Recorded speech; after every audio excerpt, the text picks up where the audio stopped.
kabayan! Eto na naman nga po't magpa-part-time ang inyong ante. Dahil nga't wala akong trabaho at kailangan ko mag-part-time, ito't magpapaayos muna ako ng aking buhok sa makeup artist.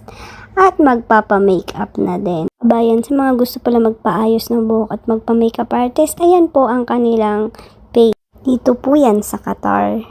Hindi nahirapan si ate sa pag-aayos ng aking buhok at mahaba nga. Mga kabayan, alam niyo bang sobrang ganda ni ate? Kaya nakamask siya, pero mamaya baka tatanggalin niya yan. Makikita niyo yung mukha niya. Ang ganda niya, sobra lalo sa personal. Medyo hawig niya si Alice Go. Double ganger ata ito ni Alice Go, nandito sa Qatar. Nag-ayos ng aking buhok. Ayan na nga sinasabi ko. Ang ganda-ganda ni ate, sobra. Babae ba ako? Lalaki? Parang natutomboy na ata ako kay ate. Sabi ko nga sa kanya sa personal, ate, ang ganda-ganda mo naman. Naayos pala sila ng buhok, ng makeup, sa mga kinakasal dito sa Qatar. Ako nga atay kakasal na, kaya inaayusan ako. Joke lang. Guys, tingnan niyo, partida yan ha. Si ate yung nag-aayos, pero wala siyang makeup.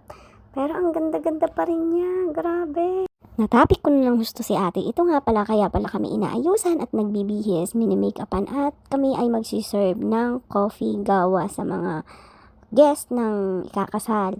Dahil ang ikakasal ay Sheka, prinsesa dito sa Qatar, hindi kami pwedeng mag-serve na hindi kami maganda. Nakakaaliw yung part-time na ito kasi naaayusan ka, nakakadamit ka ng maayos. Kaya nakaka-enjoy din. At the same time, kumikita ka rin naman. 5 hours lang itong part-time ko na to dito sa Qatar. Pero magandang bayaran na rin. Masasabi kong magandang part-time ito kasi nakaka-enjoy. At the same time, nasasaksihan mo yung mga iba-ibang klaseng kasal dito sa Qatar.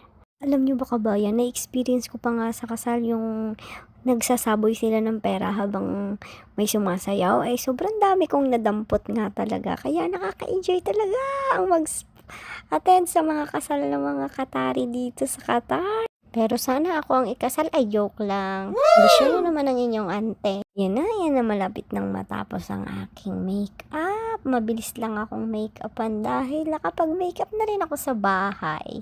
Retouch na nga lang ang ginawa sa akin dahil tapos na akong mag-makeup. Konting blush on na lang. Sobrang hirap nga talaga maging OFW. Kailangan hindi mo sinasayang ang oras. Pag walang ginagawa, kailangan mag-part-time. Ito na nga ako. Ang ganda-ganda ko, diba? Pak! Hindi naman sa pagmamayabang. Sa tuwing nagsiserve ako, sabi ng mga madam, hello, maganda. Wow! Nako, sobrang tuwang-tuwa na naman ang inyong ante. Hanggang dito na lang aking video. Bye-bye!